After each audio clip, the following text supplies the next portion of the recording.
Hey everyone, so today what we're going to look at is a sample computer-based test module. Again, you'll see here this color scheme is blue. You'll see the way that things are situated. You have the name on the left, time on the right, and the flag button underneath. Um, while this is probably going to be almost 100% similar to what you'll see on the ALST exam, I more want you to get comfortable with the clicking, where things are situated, than the actual, um, you know, color scheme and overall layout of this module. So again, this is just for you to see, oh, okay, that's what it looks like, so that you're familiar with where you're clicking and what things mean what. And so what I'll show you, and you'll notice, so the way that I'm navigating through this test module is by using these two hyperlinks, previous and next. And so I want to go to the first slide that's present in this module. And so I clicked on previous, and you'll see here that this module, first of all, this is not for a real test, right? This is just to get you familiar. And so what this module is doing is it's explaining what you will, sorry about that, what you will actually see during the test, but also what kind of information you'll be seeing. So this is how you'll be seeing the information, right? There will be a square with text, but then it's also explaining to you that before the exam starts, you have this opportunity to take an on-screen tutorial. Now, I believe, but I cannot be 100% sure, that this on-screen tutorial is something that you have to go through, and I'll show you a little later on why I think that's the case. So I've read this information, so I click next. I read this information again and I click next. So what this is telling me is there's something known as a non-disclosure agreement that I have to agree to before I can take the exam. So a non-disclosure agreement, for those of you who've taken any sort of exam, SATs, Regents, etc., the idea is it's the test creator, the test itself, verifying that you are aware of the fact that you cannot, you can't cheat, you can't disobey their testing conditions, and if you do, they have the right to void your test results and not give you your money back. So just for legal reasons, they need you to read that and agree. You'll also notice that they only give you 5 minutes to read and respond. Some of you might have issue with this because you want to take your time to understand what the agreement is saying. However, I've always been the proponent of, if it's an agreement, I'll just say whatever I need to say to get to what I need to get to, which is the actual exam, right? So you click on yes, I accept the terms of this agreement, and you go to next. Please note, if you don't accept the agreement, you will not be able to take the test. So it's really important that you figure that out before you pay the $131 to take the exam. And then this is where the tutorial comes in, right? So they have a 10-minute tutorial, and it lets you know how to use the different navigation functions. So I click on next. It explains to me all of the different, and I would actually take the time, because this is outside of the time you're allotted for the actual exam. You have 10 minutes for this, so I would actually take the time to become comfortable with this. You're becoming comfortable with it right now, so at the time of the test, you'll be even more comfortable. You'll notice it says, the previous, next, and navigator buttons on the bottom of the screen will be available throughout the test. Previous, next, right, if you want to go back or forward, and navigator is really when you get to see all of the different questions that are on the test and see sort of like a map of everything that you've done and still need to do. Let's see if there's anything else that I want you to become familiar with at this point. Feel free, if you want to pause this YouTube video and read everything. For now, I think I'm going to click on next. Okay, and so again, it's showing you for a multiple choice question, a single question will appear.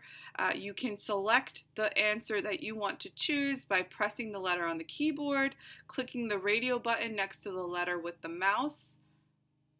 I guess they're saying that this is a radio button, which is a very interesting choice of words.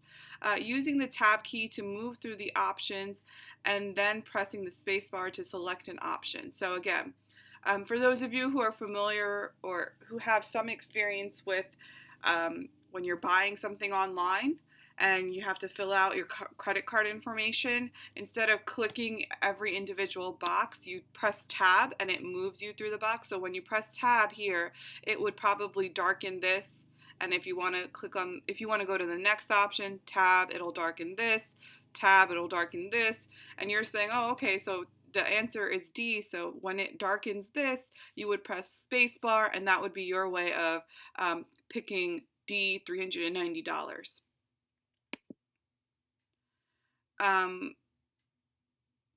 This is pretty much the same thing, so I'm going to keep going. All right, so this is the written part, right? This is the part that we care about. You'll see, like I mentioned here, the word count. So you're always aware of where you are and where you need to be. You'll see that there's a cut, copy, and paste. So if you realize that you don't like something, but you don't like something where it is, you want to change it, you want to move it to maybe after a body paragraph, you can cut it or copy it. And then when you, unfortunately I can't, actually write, but and then I would move my cursor and click on where I want that text to be, and then click on paste. If you make a mistake, I know a lot of us have freaked out when we were uploading things on Blackboard, right? If you make a mistake, you accidentally delete something and you didn't want to, undo. If you accidentally, undid something that you wanted to be done, then you can redo.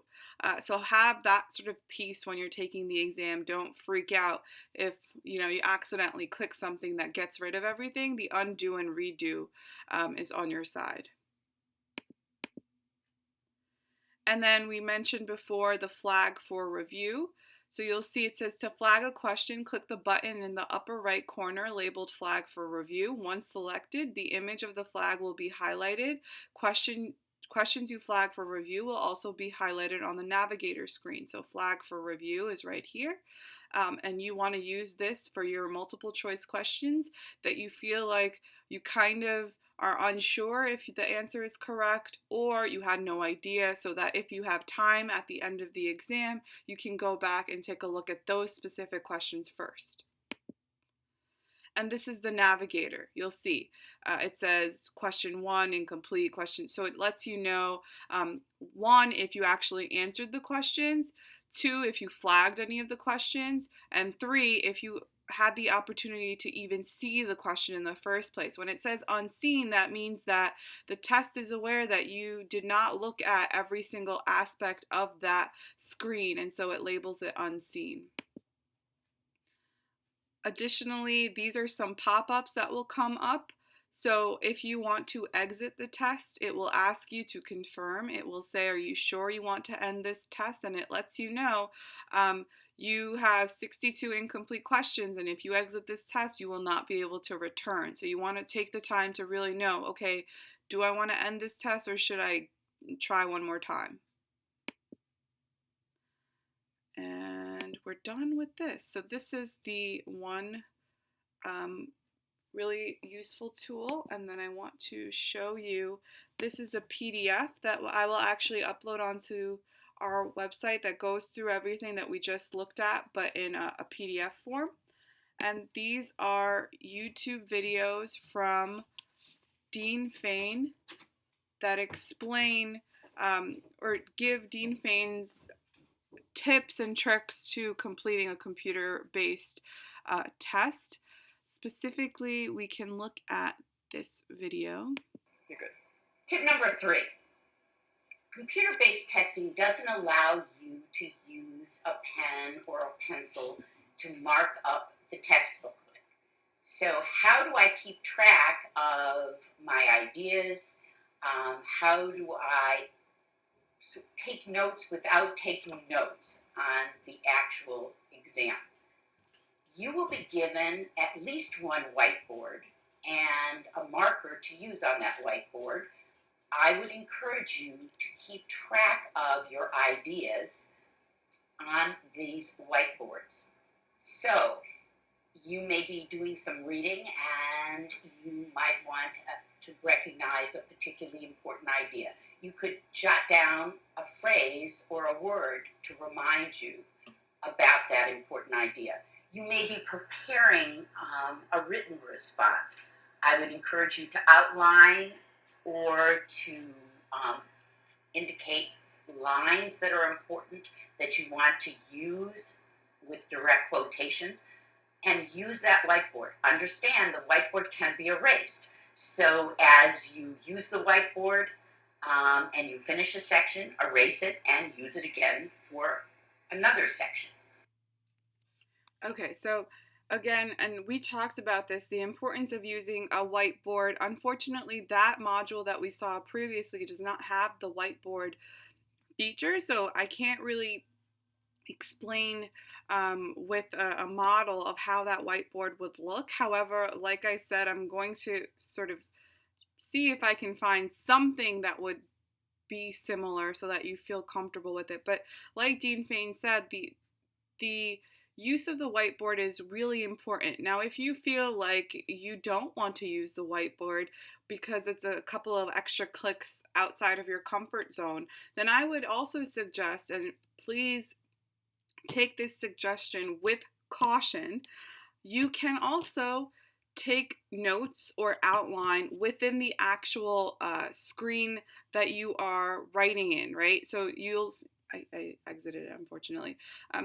There was a screen where you have to put your actual response. So if you wanted to jot a couple of notes down before writing the full response, you could jot those notes down on that screen. The issue, though, becomes when you're crunched for time, sometimes you forget to get rid of those notes.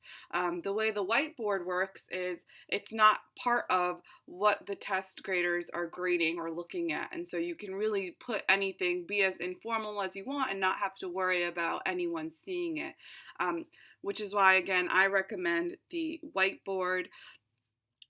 For all of the reasons that Dean Fain noted, you get to, pull out a quote that you might want to use, outline, perhaps even just think through ideas on sort of similar to what you would do when you're, taking a written exam, on paper, sort of writing out your ideas, circling things that don't make sense, and working through those words that don't make sense using context clues so that you can figure out how to respond to a specific prompt. So hopefully this was helpful. And as I find more tools, I will be sure to inform you of them. But until then, I will see you on Monday.